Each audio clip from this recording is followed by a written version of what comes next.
So, hello, you guys. Hello, hello, hello. How are you? I hope that you guys are doing well. Hopefully, you guys are having an amazing Thursday. Today is April 25th, 2024. I want to say and wish a happy birthday to my sister. Today is her birthday. Um, I hope that it's everything that you want it to be. Um, So I gotta jump into this because I really don't have a lot. I'm just recording this live so I can leave it here for you guys. Because as everybody knows, I'm still exploring some new software, new options for recording the show and then putting it out there to you guys. And I haven't really made a choice as to where I'm gonna go over. If you guys recall, I had StreamYards and I got locked out of my account, et cetera, et cetera. A little frustrated about the way they allow you to gain access to your account again. It's not my thing. But so anyway, I guess in between space, I'll be using my Zoom account to just do what I need to do. Works just fine.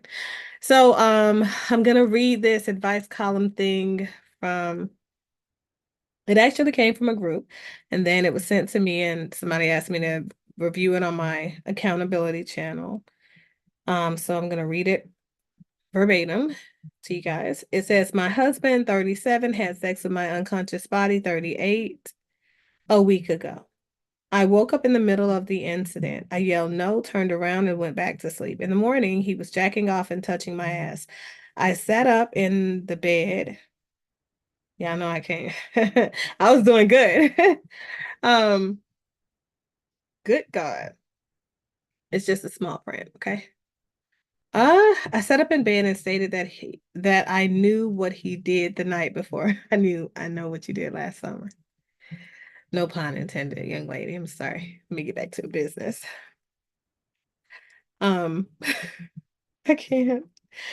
Okay, so he lied and said he wasn't inside of me and that he was just trying to get inside of me. I know my body and I know he was mid-thrust when I caught him. So were you unconscious or were you conscious? Okay. All right. That's not important, right? He claimed he has no reason to lie, but the truth is he has all the reasons to lie. He's done this before 6 years ago. 6 years ago, I woke up with Plan B on the kitchen table. We'd been going through a rough patch and not having sex, so I knew I didn't purchase that Plan B. He stated he'd had sex with me when I was sleeping. I almost broke up with him right then and there, but gave him another chance. Cut to. We are married now with 2 children. He's done it again. I've asked for separation. He's staying at his parents' house currently. So what she's saying is that she needs advice as to what direction to go in. And a couple of things here, okay? A couple of things. And just for you guys who are new in viewing the content on my channel, Life Discussions with Dr. Jefferson is a platform that I use as a means to take teachable moments and turn them into lessons that can be benefit us. It's an accountability channel. We talk about things that all issues that affect Black, brown, melanated community in America and abroad. So here are my thoughts, okay?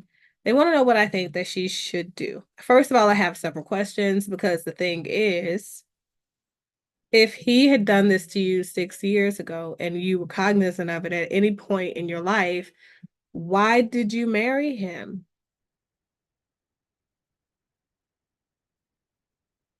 Why did you continue the relationship with him? Um, yeah, looks a bit Stockholm syndrome like. So, couple of things there though. If he was already exhibiting rapey behaviors prior to you guys getting married, my thing is you probably should have just left. Given the fact that now I guess maybe you're in a different place in your life and now maybe you're just reflecting, perhaps. And maybe this is just something that you've realized is a thing that you no longer want to continue to ignore. And now you're ready to call a thing a thing. Let's say that that's the case. In my opinion, what you should do is follow your intuition. If your intuition is telling you that you should leave, you should leave. But let's normalize a woman's right to say no within the confines of her marriage and the man's right to say no within the confines of marriage to sex with their intimate partner. So just because a person's your spouse doesn't mean that you have a right to have forcible sex or non-consensual sex with them. Marriage is not an ongoing status of consent that allows you access to someone's body when you want it. That's it's rapey, it's creepy, it's disgusting. So that ideation to me is just illogical. Doesn't make a lot of sense. But also, let's normalize stepping into a place where we're not creating situations and scenarios where we know it's a propensity for that thing to fail because we're already moving into it with insecurities.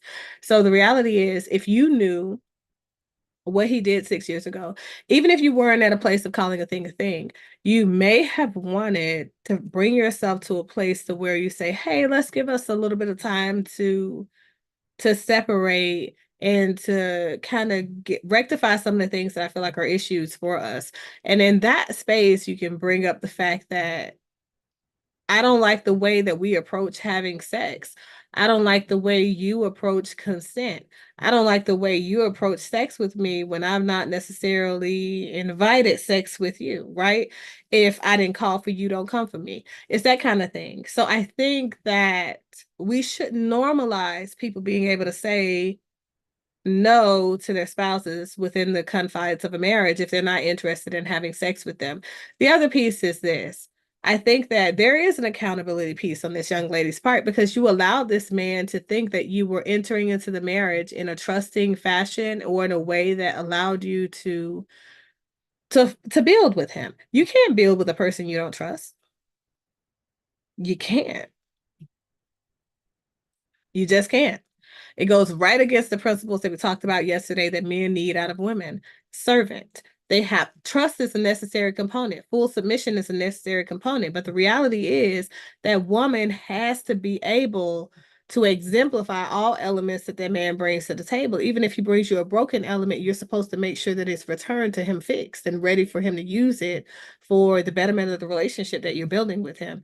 And so my thing is, if you can't do that, then what are you doing? And you cannot do that if you do not trust him. And if you feel like he's violated you, you cannot be in a trusting, loving relationship with that man.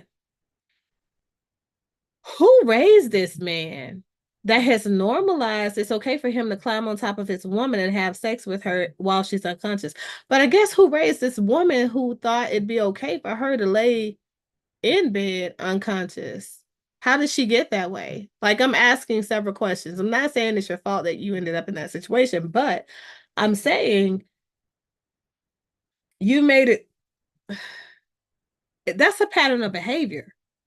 I can understand if it was a one-time thing, right? Went to the dentist, had some work done, didn't expect the sedative to do what the sedative does, and found yourself to be unconscious. But you're saying that this has happened a couple of times and this happened 6 years ago. It's happened a couple of days ago, a week ago, whatever. And here it is, this man doesn't want to take accountability for it. If it's happening more than one time, I'm asking myself, is there a substance use issue for you where you're finding yourself unconscious? Is there a medical issue that you've not necessarily addressed where you're finding yourself unconscious and then vulnerable?